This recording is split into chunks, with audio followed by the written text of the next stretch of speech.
អរគុណគ្រប់យ៉ាងដែលបានឲ្យជួបជីវិតក្តីស្នេហ៍មួយនេះសែនធំនៅក្នុងបេះដូងទេវតាប្រទានរូបអូនឲ្យមកដល់បងមើលថែធូនស្រង់ចរណៃអូនជាមនុស្សស្រីដ៏ល្អជាងគេក្នុងលោកហើយបងក៏ជាមនុស្សមានសំណាងពេលក្រៃដែលបានអូនមកធ្នមបីសន្យាអ្នកថ្លៃថានឹងធ្វើឲ្យអូនមានក្តីសុខទោះបីមេឃគ្មានព្រះអាទិត្យទោះសមុទ្រប្រែជាហួតហើយក៏មិនអាចកែប្រែក្តីស្នេហ៍ដែលបងមានទៅលើជីវ៉ាយើងទាំងពីរនឹងនៅក្បែរគ្នាស្រលាញ់គ្នាអូពីចិនដា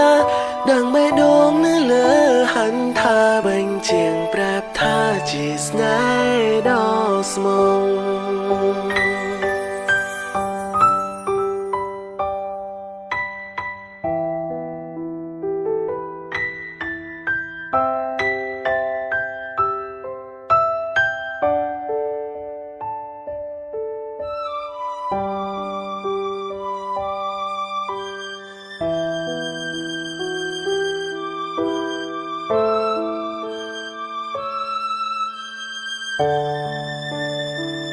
ថ្ងៃនេះគឺជាថ្ងៃមួយដ៏សែន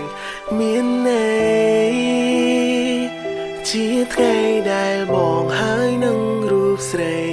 រៀបការចំរៀងរួមនឹងផ្កាស្លាបញ្ជាំងពីស្នេហាបរិសុទ្ធនៃយើងទាំងទ្វេទោះបីមេឃគ្មានព្រះអាទិត្យទោះសមុទ្រប្រែជាហួតហើយក៏មិនអាចកែប្រែក្តីស្នេហ៍ដែលបងមានទៅលើជីវ៉ាយើងទាំងពីរនឹងនៅក្បែរគ្នាស្រលាញ់គ្នាអូពីចិនដាดังបេះដូងនៅលើហន្តាបញ្ជាងប្រាប់ថាជាស្នេហ៍ដ៏ស្មោះ